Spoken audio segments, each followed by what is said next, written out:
प्रेमात त्याग असतो, स्वार्थ नाही. आणि जो हे बोलतो की तू माझी झाली नाहीस तर मी तुला दुसऱ्या कोणाची होऊ देणार नाही, ते प्रेम नाही, तो स्वार्थीपणा असतो. खरं तर हे आहे की प्रेमात जिथे अधिकाराची भावना मनात जागी होते तिथे माणूस स्वार्थी व्हायला लागतो, आणि जिथे मनात स्वार्थ निर्माण होतो तिथे प्रेम संपलेलं असतं. कवितेच्या या ओळी वाचताना विनोदने डोळे बंद केले. कवितेतला एक एक शब्द खरा आहे का? माझ्यासोबत पण असंच काहीतरी घडत नाही का? भूतकाळात घडलेला एक एक क्षण त्याला आठवायला लागला. विनोद लहान असतानाच त्याचे वडील वारले होते. त्याला आणि त्याच्या लहान बहिणीला त्याच्या आईने साधनाताईंनी खूप मुश्किलीने वाढवलं होतं. तोही कसं विसरू शकत होता की एक वेळचं जेवण मिळवण्यासाठी त्याची आई किती कष्ट करत होती. त्याच्या वडिलांनी जिवंत असताना एवढं कर्ज केलं होतं की त्यांच्या मिळालेल्या पैशातून एक पैसा पण उरला नव्हता. वडिलांची पेन्शन पण खूप कमी मिळत होती. त्याच्या आईला आजच्यापेक्षा उद्याची खूप काळजी लागलेली होती. त्याचे आणि बहिणीच्या उच्च शिक्षणासोबतच त्यांना त्यांच्या मुलीच्या स्वातीच्या लग्नासाठी पण पैसे जमा करायचे होते. आजच्या जमान्यात पण मुलीकडच्या लोकांकडे पैसे असेलच तरच मुलीला चांगले स्थळ मिळत होते, नाहीतर खूप अवघड होत होतं. बऱ्याच प्रयत्नांनंतर त्यांना एका शाळेत शिक्षक होण्याची संधी मिळाली, पण पगार एवढा कमी होता की घर खर्च कसा तरी भागत होता. फायदा फक्त हा झाला की शिक्षकेची मुलं असल्यामुळे त्यांना सहज शाळेत ॲडमिशन मिळालं. साधनाताईंनी त्यांना कुठल्याच गोष्टीची कमी पडून दिली नाही. मुलांच्या गरजा भागवण्यासाठी त्यांनी शिकवणी घ्यायला सुरुवात केली. त्या दोघांनी पण आईच्या विश्वासाला कधी तडा जाऊ दिला नाही. विनोदचा 10वी राज्यात पहिला नंबर आला. आईच्या आनंदाला सीमा उरली नाही. त्याला शाळेकडून स्कॉलरशिप मिळाली. त्याला त्याची ओळख मिळाली. 12वीत पण परत तेच झालं. तो पहिला आला. त्याला IT मध्ये ॲडमिशन तर मिळाले नाही, पण मेडिकलमध्ये मिळाले. स्वातीने पण अगदी भावाच्या पायावर पाय दिला. तिने पण तिचं करिअर बायोमध्ये बनवलं. मुलांना त्यांची करिअरची स्वप्न पूर्ण करताना बघून आईच्या मनाला आनंद तर मिळाला, पण मनात एक भीती निर्माण झाली. मुलं त्यांची स्वप्न पूर्ण करण्याच्या नादात आईला विसरू नयेत. आता तर त्या जरा जास्तच काळजीत राहायला लागल्या. साधनाताई मुलांना त्यांच्या कॉलेजमधल्या गोष्टींसोबतच त्यांच्या मित्रमंडळींविषयी पण विचारत असायच्या. विनोद आणि स्वातीने आईच्या या वागण्याचे कधीच वाईट वाटून घेतले नाही, कारण त्यांना माहीत होतं की आईचं त्यांच्यावर असणारं प्रेम त्यांना हे करायला भाग पाडत आहे. जर आईला त्यांची काळजी नाही वाटणार मग कोणाला वाटणार? विनोदने त्याचा कोर्स पूर्ण केला आणि त्याला एका मल्टीनॅशनल कंपनीत चांगल्या पगाराची नोकरी लागली. स्वातीचा कोर्स पण पूर्ण व्हायला आला होता, म्हणून तिच्या आईने तिच्यासाठी स्थळ बघायला सुरुवात केली. स्वातीला आत्ताच लग्न करायचं नव्हतं. तिला रिसर्च इन्स्टिट्यूटमध्ये तिचं करिअर बनवायचं होतं. तिने तिची इच्छा आईला सांगितली, पण आईने असं म्हणत टाळलं की आत्ता कुठे स्थळ बघायला सुरुवात केली आहेत, लगेच चांगलं स्थळ मिळेल याची काय खात्री आहे? पण अचानक एक चांगले स्थळ स्वातीला सांगून आले. स्वातीने लग्न करायला नकार दिला, पण जबरदस्तीने तिच्या आईने तिचं लग्न लावून दिलं. विनोदला स्वातीची साथ द्यायची होती, पण त्याची आई म्हणाली, मला एका जबाबदारीतून बाहेर पडू दे. मी काहीच चुकीचं करत नाही. तू स्वतः जाऊन त्या मुलाला भेटून ये. तुला जर काही कमी वाटली तर मला सांग, मी लगेच माझा निर्णय बदलेन. आणि राहिली गोष्ट स्वातीच्या शिक्षणाची, तर ती लग्न झाल्यावर पण ते पूर्ण करू शकते. विनोद जाऊन सूरजला भेटला. त्याला त्याच्यात काहीच कमतरता दिसली नाही. दिसायला रुबाबदार, चांगल्या घराचा आणि कमाई पण छान होती. सूरज इंजिनियर कॉलेजमध्ये शिकवायला होता. आईने जसे दिवस बघितले होते, ज्या परिस्थितीतून तिने आली होती, त्यानुसार तिने केलेला विचार चुकीचा नव्हता. ती एक आई आहे आणि प्रत्येक आई आपल्या मुलाच्या भविष्याचाच विचार करत असते. साधनाताई स्वातीला लग्नासाठी तयार करण्यात यशस्वी झाल्या. स्वाती आणि सूरजचे धूमधडाक्यात लग्न झालं. मुलीच्या लग्नानंतर त्यांनी काही दिवसांची सुट्टी घेऊन विनोदजवळ राहायला आल्या. विनोद एक दिवस बोलता बोलता त्याच्या आईला म्हणाला, आई, आता तुझ्या सगळ्या जबाबदाऱ्या संपल्या आहेत. मग आता नोकरी करायची काय गरज आहे? आता तू माझ्याजवळ राहा. मुलाच्या तोंडातून हे ऐकताच त्याच्या आईला भरून आलं. एका आईला यापेक्षा अजून काय पाहिजे असतं? त्यांनी लगेच त्यांचा राजीनामा पाठवून दिला. काही दिवसांनी तिथले घर भाड्याने दिले आणि काही आवश्यक गोष्टी घेऊन त्या मुलाच्या जवळ राहायला आल्या. विनोदने पण एक चांगल्या मुलाचे कर्तव्य पार पाडण्यात काही कमी केली नाही. घराचा खर्च भागवण्यासाठी लागणारे पैसे आईच्या हातात आणून देत होता. प्रत्येक ठिकाणी आईला सोबत घेऊन जात असायचा. त्यांच्या सगळ्या इच्छा पूर्ण करण्याचा प्रयत्न करत असायचा. असं करता करता साधनाताई मुलाच्या आयुष्यात जास्तच दखल द्यायला लागल्या. त्या त्याच्याकडून एक एक पैशाचा हिशोब घ्यायला लागल्या. जर एखाद्या दिवशी तो मित्रांच्या सोबत बाहेर जेवायला गेला तर त्याची आई म्हणायची, असा फालतू खर्च केलेला चांगला नसतो. आज वाचवलेले पैसे उद्या उपयोगी येतील. आई त्यांनी घेतलेले वाईट अनुभव मुलाला सांगत होती. पण ते सांगताना हे विसरल्या होत्या की मुलगा आता मोठा झाला आहे. त्याच्या पण काहीतरी गरजा आहेत, इच्छा आहेत. दिवसातून 4-5 वेळा फोन करत असायच्या. रात्री घरी यायला उशीर झाला तर 10 प्रश्न विचारत असायच्या. त्यामुळे तो मित्रांसोबत बाहेर कुठे जाऊ शकत नव्हता. त्याला त्या दिवशी आईचा खूप राग आला. ज्या दिवशी त्याला खूप उशीरपर्यंत ऑफिसमध्ये थांबायला लागलं होतं आणि आईला असं वाटायचं की तो रात्री उशिरापर्यंत मित्रांच्या सोबत फिरून घरी आला आहे. आईचे वेगवेगळे प्रश्न ऐकून त्याला खूप राग यायचा. जास्त राग तेव्हा यायचा जेव्हा त्या फिरून फिरून हे जाणून घ्यायचा प्रयत्न करायच्या की त्याच्या मित्रमंडळीत एखादी मुलगी तर नाही ना. आईचे त्याच्यावर असणार प्रेम बघून त्याला आईच्या बोलण्याचा अर्थ समजून पण तो ते टाळण्याचा प्रयत्न करत होता. आईचे त्याच्या आयुष्यात असे सारखे सारखे लक्ष देणे बघून त्याचे मित्र त्याला आईच्या पदराखालची मांजर म्हणून चिडवायला लागले. एक मित्र म्हणायचा, तू तर अजून लहान बाळ आहेस, कधीपर्यंत आईच्या पदराला धरून फिरणार आहेस? आईचा पदर सोडून मोठा बन, काही निर्णय तुझे तू स्वतः घे. मित्रांचे बोलणे ऐकून त्याचा आत्मविश्वास तुटून पडत होता, पण तो गप्प बसायचा. आता तर त्याला पण असं वाटायला लागलं होतं की आईचं मुलांच्या प्रती असणारं प्रेम असणं स्वाभाविक आहे, पण त्याची पण काहीतरी सीमा असायला हवी. मुलांना त्यांचा असा स्पेस मिळायला हवा. कमीत कमी तो त्याच्या वयाच्या मुलांसोबत वेळ घालवू शकेल. आज पण विनोदच्या मनात आईचे स्थान सगळ्यात वर होते. शेवटी ती आई आहे. तिने त्याला जन्माला घातलं होतं. त्याला स्वतःच्या पायावर उभे करायला खूप कष्ट घेतले आहेत. तरी पण मनात अनेक प्रश्न आणि शंका कशासाठी? ते आता पण जे काही करत आहे त्यात पण तिचे प्रेम लपलेले आहे. आईने जे जीवन दिलं आहे तिने ते परत घेतलं तरी तो माणूस तिच्या कर्जातून मुक्त होऊ शकत नाही. त्याच्या सगळ्या मित्रांची लग्न झाली होती. ती सारखी बोलायचे, विनोद लग्नाचे लाडू कधी खायला घालणार आहेस? विनोद हसत म्हणायचा, मला आत्ताच त्या बंधनात अडकायचं नाही, मी एकटा बरा आहे. या काळात त्याच्यासाठी खूप स्थळं आली पण त्याच्या आईला एकही मुलगी आवडली नाही. काही मुली दिसायला चांगल्या नाहीत तर काहींच्या घरात कमतरता आहे आणि सगळं व्यवस्थित असेल तर देण्याघेण्यावरून ते लग्न मोडत असायच्या. विनोदला काही कळत नव्हतं की त्याची आई हे सगळं का करत आहे. ज्या देण्याघेण्यावरून त्या स्वातीच्या लग्नाच्या वेळी टेन्शनमध्ये होत्या ती लालसा तिच्यामध्ये कशी काय आली होती. एक स्थळ तर त्याच्या कंपनीत काम करणाऱ्या मुलीचं होतं.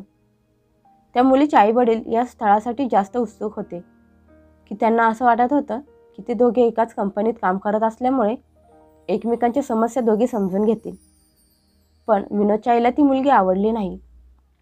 विनोदने आईला समजावण्याचा प्रयत्न केला तर त्याची आई म्हणाली, तू अजून लहान आहेस, लग्न अशीच केली जात नाहीत, खूप काही बघायला लागतं, विचार करायला लागतो. त्या मुलीचं नाक एवढं मोठं आणि चपटं आहे की तुझी पुढची पिढी मोठं आणि चपटं नाक घेऊन जन्माला येईल. त्याने आजपर्यंत आईचं बोलणं कधीच टाळलं नव्हतं.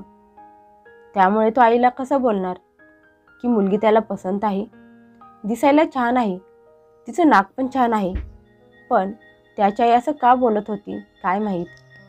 आईला कसली मुलगी सून म्हणून हवी आहे. आता ती हे का विसरत आहे की सगळ्या मुली सर्वगुण संपन्न नसतात, प्रत्येकात काही ना काही कमी असते. स्थळ यायच्या अगोदर त्याने त्या मुलीला ऑफिसमध्ये बघितलं होतं आणि ती त्याला आवडायला लागली होती. त्या दिवशी तो खूप निराश झाला होता. त्या दिवशी त्याचं एक स्वप्न तुटताना दिसत होतं, पण आईच्या विरोधात जाण्याचा प्रश्नच नव्हता. तो सगळं काही सहन करू शकत होता, पण आईच्या डोळ्यात पाणी नाही. दिवस पुढे निघून जात होते. स्वातीने कामावरून सुट्ट्या घेतल्या होत्या म्हणून आईने तिला घरी सुट्टीला बोलावलं होतं. त्यामुळे विनोदला असं वाटलं की चला या मनात झालेल्या निराशेतून सुटका मिळेल. स्वाती घरी आल्यावर घरात आनंदाचे वातावरण पसरले होते. स्वातीचा 2 वर्षाचा मुलगा दीपक त्याला सोडतच नव्हता. मामा मामा करून त्याच्या सारख्या मागे धावत असायचा. त्याचे सगळे हट्ट विनोद पूर्ण करत होता. एक दिवस स्वाती बोलता बोलता म्हणाली, दादा, असा किती दिवस एकटा राहणार आहेस? आता तरी वहिनी घेऊन ये. आई कधीपर्यंत तुझा संसार सांभाळणार आहे? तिला पण आरामाची गरज आहे. भावाच्या जागेवर आई उत्तर देत म्हणाली, लग्न म्हणजे काही बाहुल्यांचा खेळ नाही जे कोणाशीही करायचं असतं. स्वाती म्हणाली, दादा, तुला कशी मुलगी हवी आहे मला सांग, मी शोधायला मदत करते. मुलीचे बोलणे तोडत त्याची आई म्हणाली, अरे विनोद, स्वातीला जिलेबी आवडते. दीपक झोपला आहे, तोपर्यंत बाजारातून जाऊन घेऊन ये. विनोद म्हणाला, ठीक आहे आई. असं म्हणत तो घरातून बाहेर गेला. तो निम्म्या पायऱ्या उतरून खाली आला होता. तेवढ्यात त्याच्या लक्षात आलं की बाईकची चावी तो घरातच विसरला आहे. चावी घ्यायला तो परत वरती निघाला. दार वाजवणार तो तेवढ्यात त्याच्या आईचा आवाज त्याच्या कानावर पडला. त्याची आई स्वातीला बोलत होती, तू सारखी सारखी विनोदच्या लग्नासाठी माझ्यावर का दबाव टाकत असतेस? अगं, जर त्याचं लग्न झालं तर तू अशी हक्काने येऊन माहेरात राहू शकतेस का? मी माझ्या मर्जीने घर चालवू शकते. प्रत्येक गोष्टीत मला टोकलेलं मला आवडणार नाही. आईचं बोलणं ऐकून स्वाती म्हणाली, आई, ते सगळं ठीक आहे. दादा तुझ्यावर खूप प्रेम करतो, पण तू कधीपासून एवढी स्वार्थी झाली आहेस? तिची आई म्हणाली, या जगात सगळेजण स्वार्थी आहेत, मग मी का नाही? मी आयुष्यात खूप त्रास सहन केला आहे. आत्ता कुठे मला आराम मिळाला आहे. मग कोणी येऊन माझे अधिकार माझ्याकडून हिसकावून घेईल ते मला अजिबात सहन होणार नाही. स्वाती रागीट स्वरात म्हणाली, आई, दादाला तुझ्या अशा विचारांबद्दल समजलं तर? तिची आई म्हणाली, त्याला कसे समजणार? हे फक्त मी तुला सांगत आहे. आता मी तुझ्यावर एवढा विश्वास तर ठेवू शकते ना की ही गोष्ट तू तुझ्यापुरतीच ठेवशील? स्वाती म्हणाली, पण आई. तिची आई म्हणाली, याबद्दल आता मला एक शब्द पण ऐकायचा नाही. तू तुझा संसार सांभाळ, मला माझ्या पद्धतीने जगू दे. स्वाती म्हणाली, आई, असं आहे तर मग तू माझं लग्न का लावून दिलंस? मी पण कोणाचा तरी मुलगा हिसकावून घेतला आहे ना? तिची आई म्हणाली, तुझी गोष्ट वेगळी आहे. तू माझी मुलगी आहेस. मी तुझ्यावर चांगले संस्कार केले आहेत.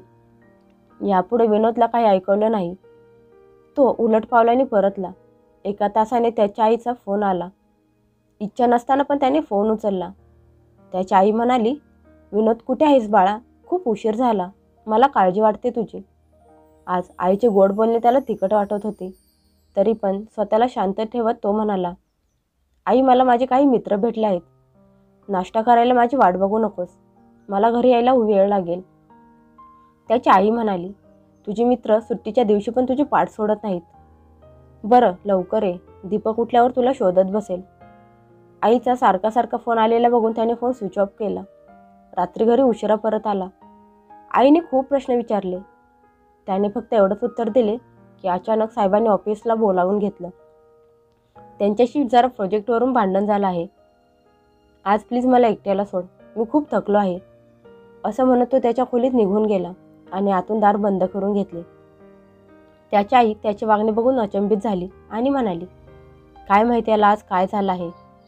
पहिले तर तो असा कधीच वागला नाही. स्वाती म्हणाली, दादा बोलत होता की त्याच्या ऑफिसमध्ये काहीतरी झालं आहे, त्यामुळे बहुतेक तो टेन्शनमध्ये असेल.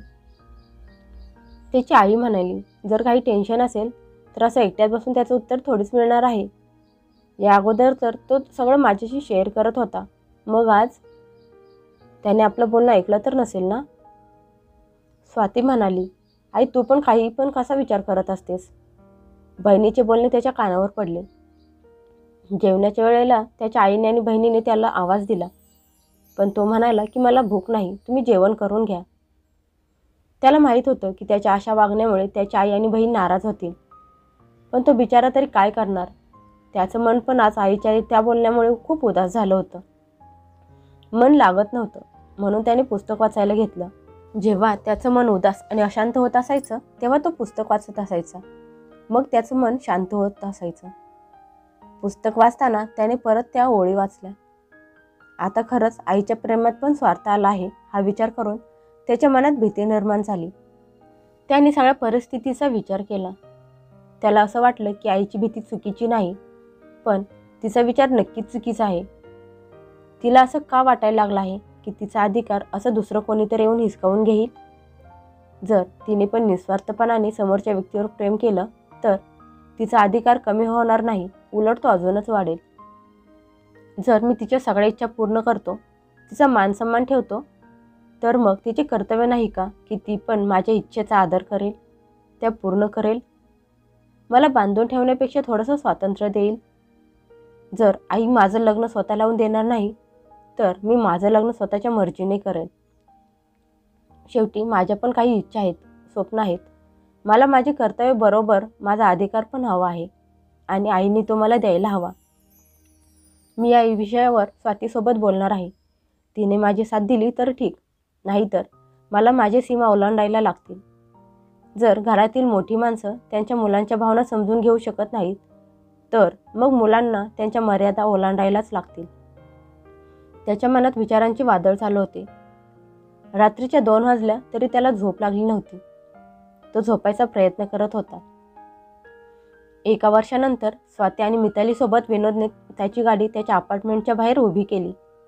स्वाती गाडीतून खाली उतरली आणि म्हणाली, दादा तू वहिनीला घेऊन वरती ये, तोपर्यंत मी घरात जाऊन आरतीचे ताट तयार करते.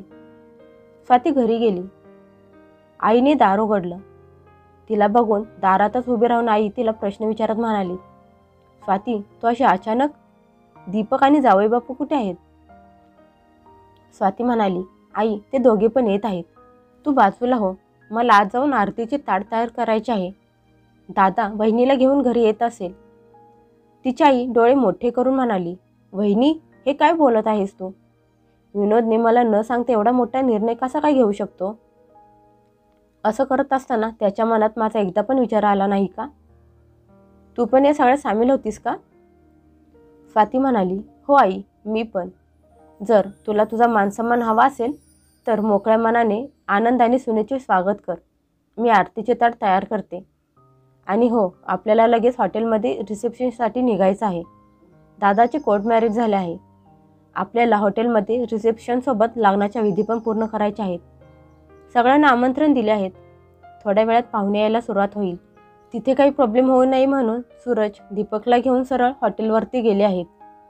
जेवढं फास्ट स्वाती बोलत होती तेवढेच फास्ट तिचे हात पण चालत होते. तिची आई स्वतःच्या रागावर कंट्रोल करत म्हणाली, पण मुलगी कोण आहे? तिचे घरातले कसे आहेत? स्वाती म्हणाली, आई तू मुलीला या अगोदर भेटली आहेस. ती दादासोबत काम करते.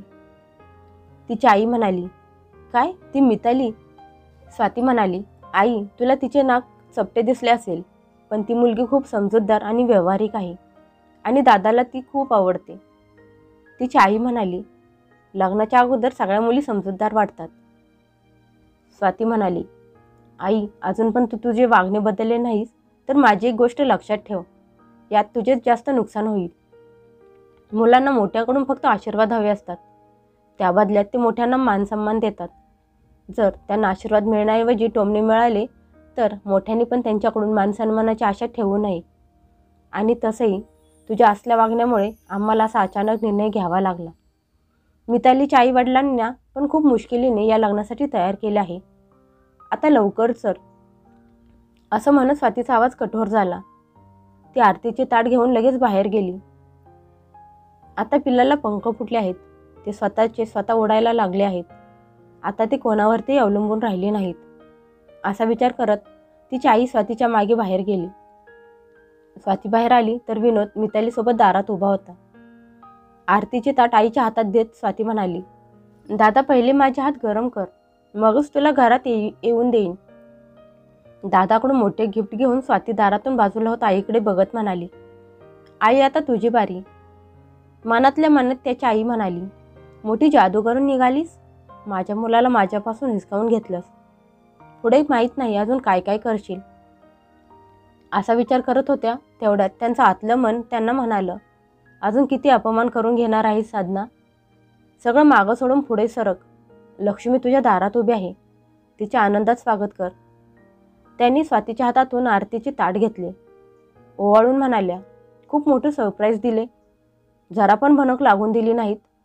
जर तुला हिच्यासोबत लग्न करायचे होते तर मला सांगायचं होतं, मी नको म्हणाले नसते. स्वाती, तू ताटात तोंड गोड करायला ठेवायला विसरली आहेस. तोंड गोड न करता मी सुनबाईचा गृहप्रवेश कसा करू? स्वाती म्हणाली, पण आई, आज घरात गोड तर काहीच आणलेलं नाही. तिची आई म्हणाली, जा घरातून थोडासा गूळ घेऊन ये. विनोद आणि स्वातीने एकमेकांच्या तोंडाकडे बघितले. आईचे बदललेले रूप बघून दोघांनाही आनंदाचा धक्का बसला. तिची आई परत म्हणाली, अजून इथेच उभी आहेस? जा जाऊन गूळ घेऊन ये. आई आत्ताच जाऊन घेऊन येते, असं म्हणत स्वाती पळत आत गूळ आणायला निघून गेली आणि विनोद आणि मिताली आईचे आशीर्वाद घेण्यासाठी तिच्या पाया पडण्यासाठी खाली वाकले. मग तुम्हाला काय वाटतं? विनोदने जो निर्णय घेतला होता तो चुकीचा होता की बरोबर?